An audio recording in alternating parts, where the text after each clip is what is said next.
സംസ്ഥാനത്തെ ആദ്യഘട്ട പോളിംഗ് അങ്ങനെ പൂർത്തിയാകുമ്പോൾ മൂന്ന് മുന്നണികളും തികഞ്ഞ വിജയപ്രതീക്ഷയിലാണ്. 70.91% പോളിംഗ് രേഖപ്പെടുത്തിയത്. 2020-മായി നമ്മൾ താരതമ്യം ചെയ്യുമ്പോൾ അതിനേക്കാൾ കുറവാണ് ഇത്തവണ പോളിംഗ് ശതമാനം രേഖപ്പെടുത്തുന്നത്. ഏറ്റവും കൂടുതൽ എറണാകുളത്തും, കുറവ് പത്തനംതിട്ടയിലുമാണ് രേഖപ്പെടുത്തിയത്. ആദ്യഘട്ടത്തിലെ സൂചനകങ്ങൾ എങ്ങോട്ടാണ്, ആർക്കൊക്കെ പ്രതീക്ഷകൾ അവകാശപ്പെടാമെന്ന വിലയിരുത്തലിലേക്ക് നമ്മൾ പോവുകയാണ്.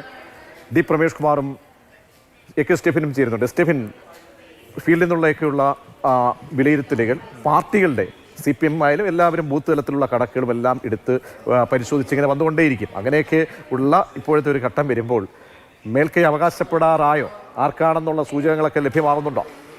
ഇത് മുന്നണികളെ സംബന്ധിച്ചിടത്തോളം ഇതൊരു പരാജയത്തിൻ്റെയോ ജയത്തിൻ്റെയോ കാര്യം മാത്രമല്ല. മുന്നോട്ട് പോകുമ്പോൾ ഒരു അതിനിർണായകമായൊരു ഘട്ടത്തിലാണ് ഇടതുപക്ഷവും അതോടൊപ്പം തന്നെ UDF എത്തി നിൽക്കുന്നത്. കാരണം അവർ തന്നെ പറയുന്നത് ഇതൊരു സെമി ഫൈനലായിട്ടാണ് അവർ തന്നെ ഈ തെരഞ്ഞെടുപ്പിനെ വിലയിരുത്തുന്നത്. അപ്പോൾ ഇതുവരെ കൊണ്ടുവന്ന കാര്യങ്ങൾ അല്ലെങ്കിൽ പറഞ്ഞ വികസനങ്ങൾ അതെല്ലാം ശരിയായിരുന്നു എന്ന് തെളിയിക്കണമെങ്കിൽ ഈ ഒരു ജയം അനിവാര്യമാണ്. ഇപ്പോൾ തന്നെ നമുക്ക് നോക്കിക്കഴിഞ്ഞാൽ അറിയാം, 2000-ഓളം പുതിയ വാർഡുകൾ അനുവദിച്ചു. ആ ഡീലിമിറ്റേഷനുമായി ബന്ധപ്പെട്ട് UDFന് വലിയ തരത്തിലുള്ള പരാതികൾ പലയിടത്തും പറയുന്നുണ്ട്. നമ്മൾ ഇന്നലെ ഫീൽഡിൽ പോകുമ്പോൾ തന്നെ പല പരാതികൾ അത്തരത്തിൽ പറയുന്നുണ്ട്.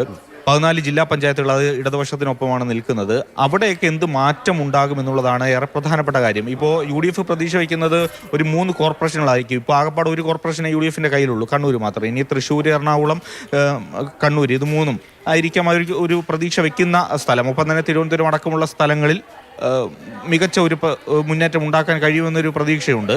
അപ്പോൾ LDFിനെ സംബന്ധിച്ചിടത്തോളം അവർക്ക് ഇനി പരാജയമോ ജയമോ എന്നതിനപ്പുറത്തേക്ക് എത്രമാത്രം മെച്ചപ്പെട്ട് കൂടുതൽ വരാൻ കഴിയും. ഇത്രയധികം 2000-ഓളം വാർഡുകൾ, പുതിയ വാർഡുകൾ വരുമ്പോൾ അതിലെത്ര മികച്ച പ്രവർത്തന നേട്ടം ഉണ്ടാക്കാൻ കഴിയുമെന്നൊക്കെ ഉള്ളതൊരു പ്രധാനപ്പെട്ട കാര്യമാണ്. ഏതായാലും നാളെ സ്റ്റെഫിന്റെ ഒരു അഭിപ്രായം നേരത്തെ പറഞ്ഞ കണക്ക് തന്നെ ഒരു കോർപ്പറേഷനുകളുടെ ഒരു എണ്ണത്തിൽ UDFിനൊരു വർധന ഉണ്ടാകും. ഒരു പക്ഷേ ഈ പറഞ്ഞ കണക്ക് തൃശ്ശൂർ, എറണാകുളം ഒക്കെ ഒരു സാധ്യത കൂടുതലുണ്ട്. നമുക്ക് നാളെ അറിയത്തുള്ളൂ. അതെ. ഇതുവരെ കഴിഞ്ഞതിലേതായാലും തിരുവനന്തപുരത്തൊക്കെ ഒരു കൂടുതൽ മികച്ചൊരു മുന്നേറ്റം ഉണ്ടാക്കുന്നതിനപ്പുറത്തേക്ക് എന്താണെന്നുള്ളത് ഇനി മുഴുവൻ കണക്കുകളും അല്ലെങ്കിൽ പരിശോധിച്ച ശേഷം മാത്രമേ ഏതായാലും ആ രീതിയിൽ പറയാൻ കഴിയുള്ളൂ. പ്രമേശ് ഏട്ടാ, ഡു ഓർ ഡൈ എന്ന നിലയിലേക്കാണ് UDFിനെ സംബന്ധിച്ചോളം. ഈ ചരിത്രത്തിലെ കാര്യങ്ങളൊന്നും ഇനി പറഞ്ഞിട്ട് ആ കഥകളൊന്നും ഓർമ്മിപ്പിച്ചിട്ട് കാര്യമില്ല. തദ്ദേശത്തിൻ്റെ സാഹചര്യം ഇങ്ങനെയാണ്, അന്ന് അവിടെയൊക്കെ LDF ആണ് മേൽക്കൈ എന്ന് പറഞ്ഞിട്ട് കാര്യമില്ല. UDFിനെ സംബന്ധിച്ചുള്ള ഒരു മരണക്കിണറിലൊരു അവസ്ഥയാണ്. അപ്പോൾ 3 പ്രധാനപ്പെട്ട കോർപ്പറേഷനുകൾ, 7 ജില്ലകളിൽ 3 പ്രധാനപ്പെട്ട കോർപ്പറേഷൻ. അപ്പോൾ തിരുവനന്തപുരം കോർപ്പറേഷൻ സംബന്ധിച്ചോളം അറിയാമല്ലോ. കാരണം സംസ്ഥാന ഭരണത്തിൻ്റെ പോലും ഗതിയിൽ ചർച്ച ചെയ്യപ്പെടുന്ന, ഗതി നിർണ്ണയിക്കാൻ സാധ്യതയൊക്കെയുള്ള ഒരു കോർപ്പറേഷനായി ഇത് മാറുകയാണ്. കഴിഞ്ഞ തവണത്തേക്കാൾ ബഹുദൂരം തെരഞ്ഞെടുപ്പ് ഘട്ടത്തിൽ മുന്നോട്ട് പോയതാണ് UDF. മികച്ച സ്ഥാനാർത്ഥികളെ, നല്ല പക്വതയൊക്കെയുള്ള യുവമുഖങ്ങളെ അവതരിപ്പിക്കാനായി കഴിഞ്ഞു. എന്താണ് സാധ്യതകൾ, ആർക്ക് മേൽക്കൈ എന്ന് പറയാവുന്നൊരവസ്ഥയുണ്ടോ?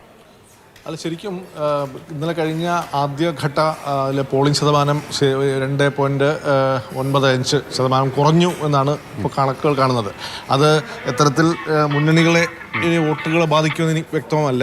എങ്കിലും ഒരുപക്ഷെ ഏറ്റവും കൂടുതൽ ഉയർന്ന പോളിംഗ് ഇപ്പോൾ കാണുന്നത് എറണാകുളത്താണ്. അപ്പോൾ സ്വാഭാവിക എറണാകുളം എപ്പോഴും UDFിൻ്റെ ഒരു മേൽക്കൈയുള്ള പ്രദേശമാണ്. കോർപ്പറേഷൻ പോയെങ്കിലും മറ്റു പഞ്ചായത്തുകളിലും മുനിസിപ്പാലിറ്റികളിലും UDFിന് അവിടെ മേൽക്കൈ ഉണ്ടായിരുന്നു.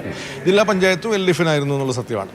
അപ്പോൾ എനിക്ക് ഇത്തവണ തോന്നുന്നത് ശരിക്കും ഇഞ്ചോടിഞ്ച് മത്സരമാണ് നടന്നത്. ശരിക്കും എല്ലാ ജില്ലകളിലും കനത്ത മത്സരം തന്നെ നടന്നു. പിന്നെ UDFും കഴിഞ്ഞ തവണത്തെക്കാളും മെച്ചപ്പെട്ട രീതിയിൽ അവർ പ്രചാരണം നടത്തി.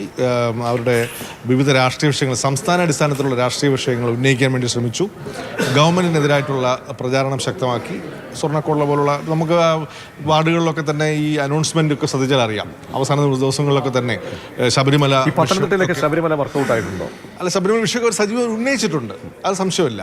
അത് എത്രത്തോളം പ്രാദേശിക തെരഞ്ഞെടുപ്പ് രസകരമായതോടെ ശബരിമലയും രാഹുൽ മാങ്കൂട്ടത്തിലും രണ്ടുമാണല്ലോ അവിടെ, രണ്ടും ഈ ജില്ലയിലായിരുന്നു, പത്തനംതിട്ടയിലായിരുന്നു. അതെ, പക്ഷെ അത് പ്രാദേശിക തെരഞ്ഞെടുപ്പുകളെ എത്രത്തോളം ബാധിച്ചിട്ടുണ്ട് എന്ന് പറയാൻ കഴിയില്ല. ഇപ്പോൾ ഏറ്റവും കൂടുതൽ കുറഞ്ഞ പോളിംഗ് ശതമാനം എന്നിട്ടും പത്തനംതിട്ടയിലാണ് രേഖപ്പെടുത്തി എന്ന് പറയുന്നത്. അപ്പം അങ്ങനെ ഒരു വർദ്ധിത വീര്യത്തോടുള്ള പ്രചാരണം നടന്നു എന്ന് നമുക്ക് കരുതാനും വയ്യ പോളിംഗ് ശതമാനം കാണുമ്പോൾ. പക്ഷേ തിരുവനന്തപുരം കോർപ്പറേഷൻ ഉൾപ്പെടെയുള്ള പല പ്രദേശങ്ങളിലും UDF ഇത്തവണ കഴിഞ്ഞ തവണത്തെ അവരുടെ തകർച്ച മറികടക്കാൻ വേണ്ടിയിട്ട് വളരെ നേരത്തെ തന്നെ പ്രചാരണ പ്രവർത്തനങ്ങൾ ആരംഭിച്ചു. സ്ഥാനാർത്ഥി നിർണ്ണയം നടത്തി.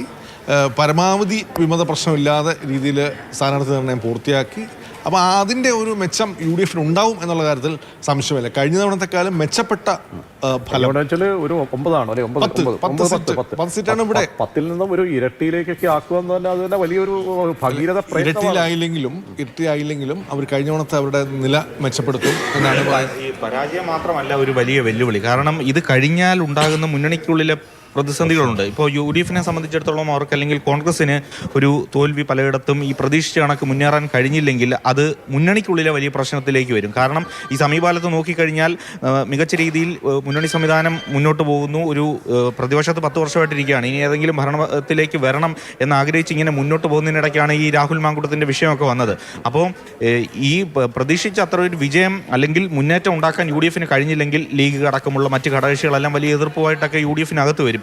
ഇതേ വിഷയം തന്നെ LDF ഇതേ പ്രശ്നം തന്നെ നിലനിൽക്കുന്നുണ്ട്. കാരണം കൈ അയച്ച് എല്ലാ മുന്നണികൾ പറയുന്നത് കേട്ട് PM ശ്രീയിലും അല്ലെങ്കിൽ രാജ്യസഭാ സീറ്റ് വിഭജനത്തിലും എല്ലാം മുന്നണിക്കകത്ത് മറ്റു പാർട്ടികളുമായി വളരെയധികം സഹകരിച്ചാണ് CPM മുന്നോട്ട് പോയിക്കൊണ്ടിരിക്കുന്നത്. അപ്പോൾ ആ പ്രതീക്ഷിച്ചൊരു വിജയം ഉണ്ടായില്ലെങ്കിൽ അവിടെയും പ്രശ്നം വരും. ശബരിമല സ്വർണ്ണ വിഷയമടക്കം അവിടെയും ചർച്ചയാകും. ഇവിടെ ഈ രാഹുൽ മാങ്കൂട്ടത്തിലിന്റെ വിഷയം മുന്നണിയിൽ രണ്ട് ഭാഗത്താണ്.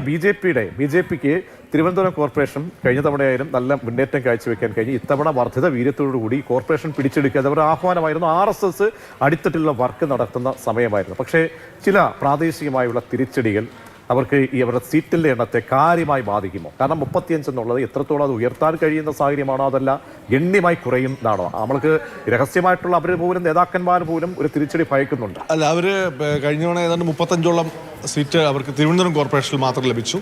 ഇവിടെ പത്തനംതിട്ടയിലാണെങ്കിൽ പന്തളം മുനിസിപ്പാലിറ്റിയിൽ ഭരണം ലഭിച്ചു. പിന്നെ ചില പഞ്ചായത്തുകളിലും അവർക്ക് മേൽക്കൈ ഉണ്ടായിട്ടുണ്ട്, പത്തനംതിട്ട ഉൾപ്പെടെ തിരുവനന്തപുരത്ത് ഉൾപ്പെടെ.